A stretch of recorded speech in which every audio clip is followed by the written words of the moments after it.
Rebel ಶಾಸಕ ಬಸನಗೌಡ ಪಾಟೀಲ್ ಯತ್ನಾಳ್ ಅವರನ್ನ ಬಿಜೆಪಿಯಿಂದ 6 ವರ್ಷಗಳ ಕಾಲ ಉಚ್ಚಾಟನೆ ಮಾಡಲಾಗಿದೆ. ಈಗ ಕಲಬುರಗಿಗೆ ಬಿಜೆಪಿ ಶಾಸಕ ಯತ್ನಾಳ್ ಆಗಮನವಾಗಿದೆ ಅನ್ನುವಂತಹ ಮಾಹಿತಿ ಸಿಗ್ತಾ ಇದೆ.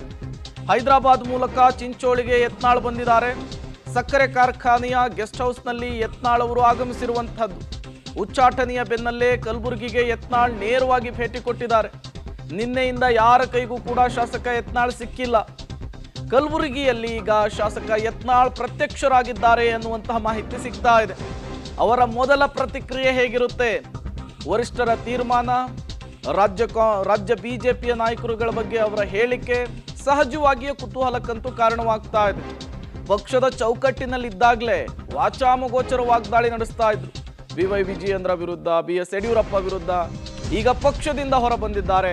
6 ವರ್ಷಗಳ ಕಾಲ ಉಚ್ಚಾಟನೆಯಾಗಿದ್ದಾರೆ. ಈಗ ಅವರ ಸ್ಟೇಟ್ಮೆಂಟ್ ತುಂಬಾ ಮುಖ್ಯವಾಗುತ್ತೆ. ಯಾವ ರೀತಿಯ ಹೇಳಿಕೆ ಕೊಡ್ತಾರೆ ಅನ್ನುವಂತಹ ಕುತೂಹಲ ಇದೆ. ನಿನ್ನೆ ಉಚ್ಚಾಟನೆಯ ಆದೇಶ ಹೊರಬೀಳ್ತಾ ಇದ್ದ ಹಾಗೆ ಮಾರ್ಮಿಕವಾದಂತಹ ಮೊದಲ ಪ್ರತಿಕ್ರಿಯೆ ಕೊಟ್ಟಿದ್ರು. ಸಾಮಾಜಿಕ ಜಾಲತಾಣ ಎಕ್ಸ್ನಲ್ಲಿ ನಂಬಿಕೆ ದ್ರೋಹದ ಬಗ್ಗೆ ಮಾತನಾಡಿದ್ರು. ವಂಶ ರಾಜಕಾರಣವನ್ನ ಪ್ರಸ್ತಾಪಿಸಿದ್ರು.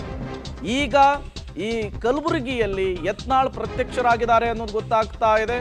ಅವರ ಮುಂದಿನ ಹೋರಾಟದ ಬಗ್ಗೆ, ಬಿಜೆಪಿ ವರಿಷ್ಠರ ನಡೆಯ ಬಗ್ಗೆ, BS ಯಡಿಯೂರಪ್ಪ ಜೊತೆಗೆ ವಿಜಯೇಂದ್ರ ಬಗ್ಗೆ ಏನು ಹೇಳ್ತಾರೆ ಅನ್ನೋದು ಈಗಿರುವಂತಹ ಕುತೂಹಲ.